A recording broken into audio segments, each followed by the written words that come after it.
अब देखिएगा आगे भविष्य पुराण में चल रहे हैं हम 386, हमने 385 पढ़ लिया। 385 पृष्ठ अभी आपको दिखाया है। और प्रति सर्ग परो अध्याय 3 और खंड 3 यो आपने यहाँ तक पढ़ लिया। मैं आपका सेवक हूँ, आपकी शरण में उपस्थित हूँ, क्योंकि ये तो महादेव के बारे में कहा है।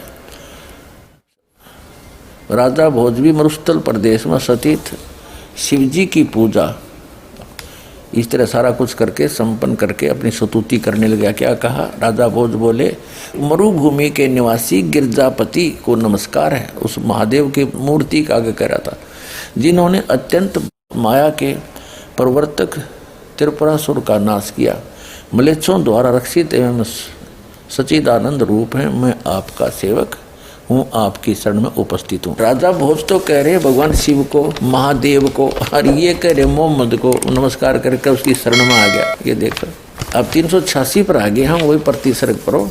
अब हम 386 पृष्ठ पर आगे हैं भविष्य पुराण में प्रति सर्ग पढ़ो। और यहाँ देखो ये सारा कुछ पढ़ लेते, 30 ऋतुआ यहाँ पढ़ लेते हैं।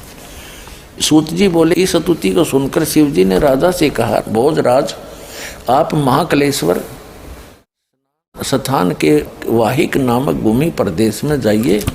वह भूमि मलेच्छों द्वारा दूषित हो रही है। उस भीषण वाहिक प्रांत में आर्य धर्म नहीं है। वहाँ बलि दैत्य से प्रेषित यही त्रिपुरासुर पुनः आ गया है, जिस महामायावी को मैंने भस्म कर दिया था। वह अयोनि से उत्पन्न श्रेष्ठ एवं दैत्य वंश का वर्धक है। मोहम्मद उसका नाम है। भगवान शिव बोले भोज राजा से कि इस स्तुति को सुनकर शिव ने भोज राजा से कहा कि भोजराज आप महाकलेश्वर स्थान के वाहिक नामक भूमि प्रदेश में जाएं। वह भूमि मलेच्छों द्वारा दूषित हो रही है, नीचों द्वारा। उस भीषण वाहिक प्रांत में आर्य धर्म नहीं है। वहाँ बलि दैत्य को प्रेषित यही त्रिपुरासुर पुनः आ गया है, जिस मायावी को मैंने भस्म कर दिया था। वह अयोनि से उत्पन्न श्रेष्ठ एवं दैत्य वंश का वर्धक है। राक्षस दैत्य माने राक्षस वंश का वर्धक है, और उसका मोहम्मद उसका नाम है, जो सदैव पिशाच कर्म ही करता रहता है। अतः योनि से उत्पन्न श्रेष्ठ एवं दैत्य वंश का वर्धक है। ये उन पिशाचों में, इन मलेच्छों में श्रेष्ठ है, और दैत्य वंश का राक्षस वंश का वर्धक है।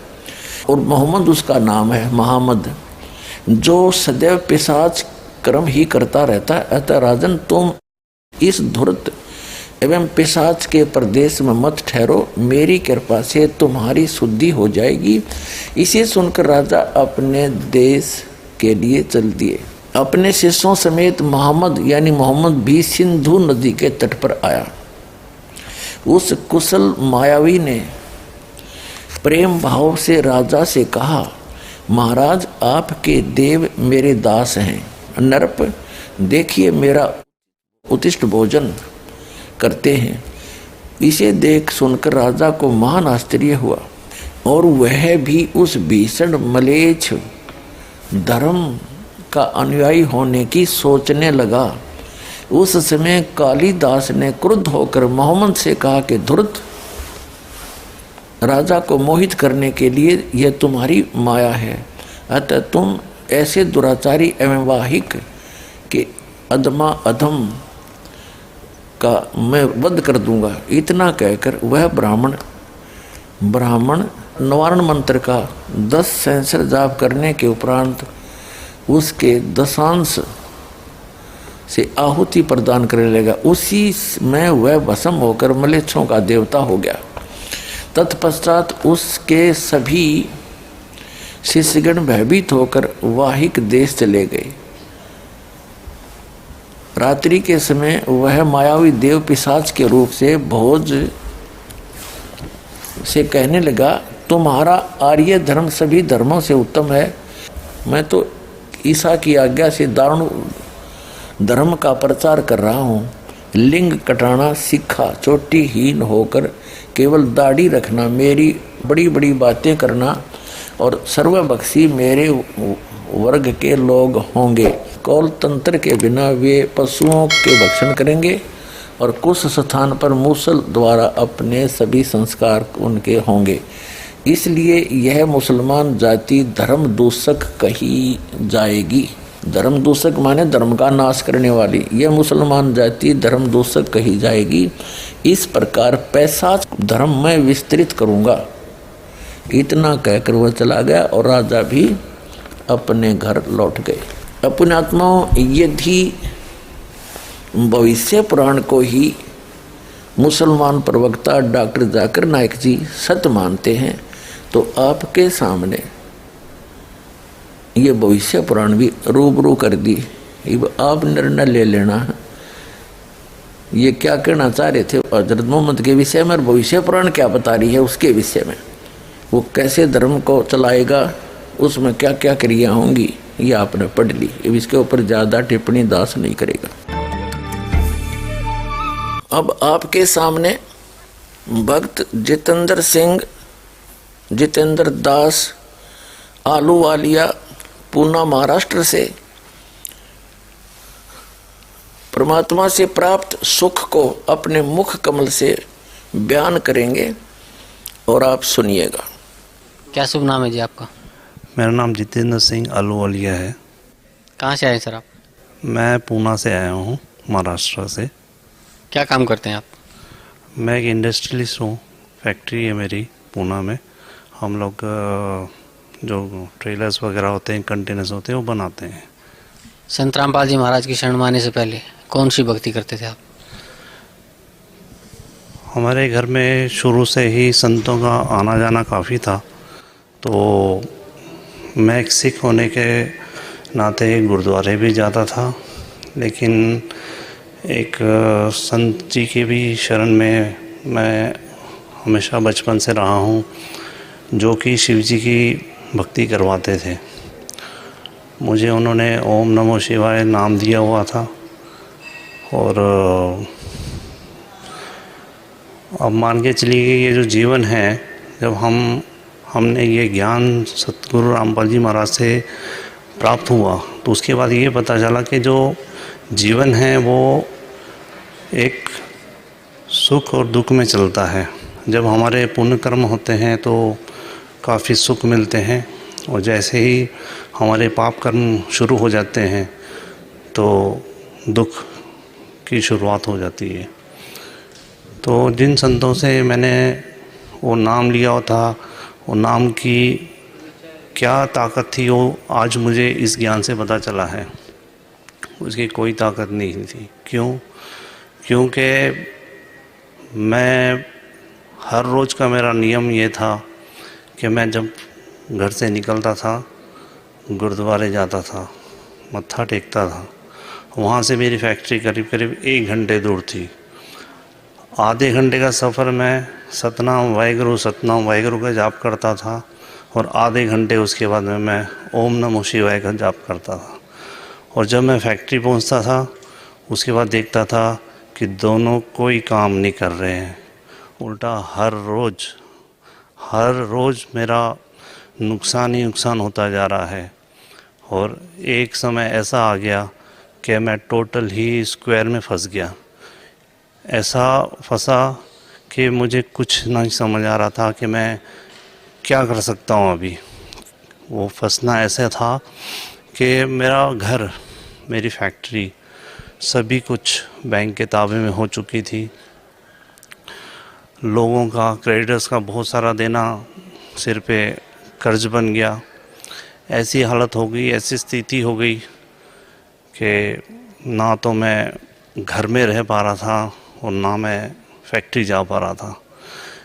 ऐसी दुविधा में फंसा तो मैं क्या बताऊं कि मतलब वो दुख, वो समय मैं मतलब बयान नहीं कर सकता कि क्या दुख था वो। बोलते हैं ना, जिस तन लागे सो तन जाने। इतना भयंकर वो समय था जिसके कारण सिर्फ यही नहीं था कि सिर्फ वो आर्थिक स्थिति खराब हो रही थी, शरीर पूरा खराब हो रहा था।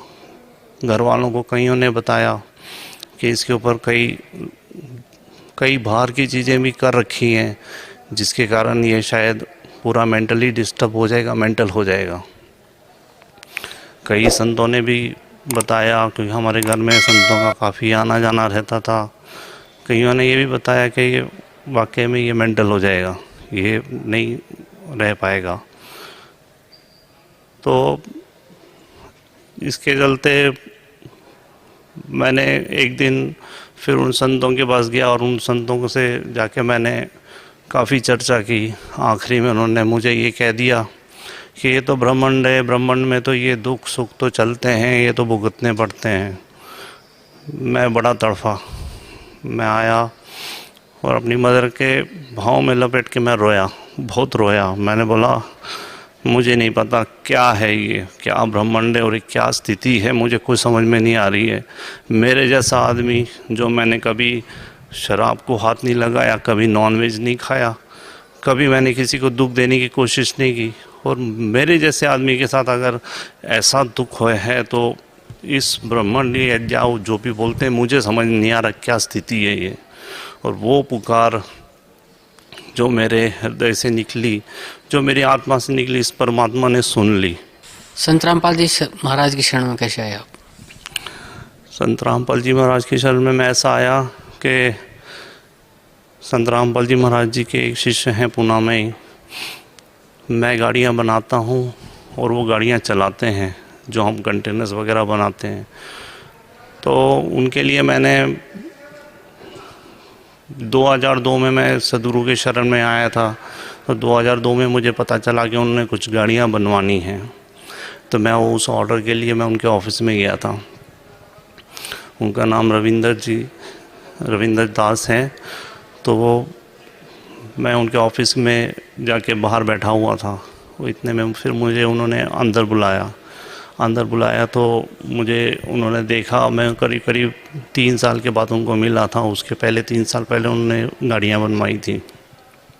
तो उन्होंने मुझे कहा कि जितेंद्र जी क्या हो गया, आपका चेहरा एकदम मतलब आपका पूरा ही रूप बदली हुआ है, क्या हो गया आपको ये।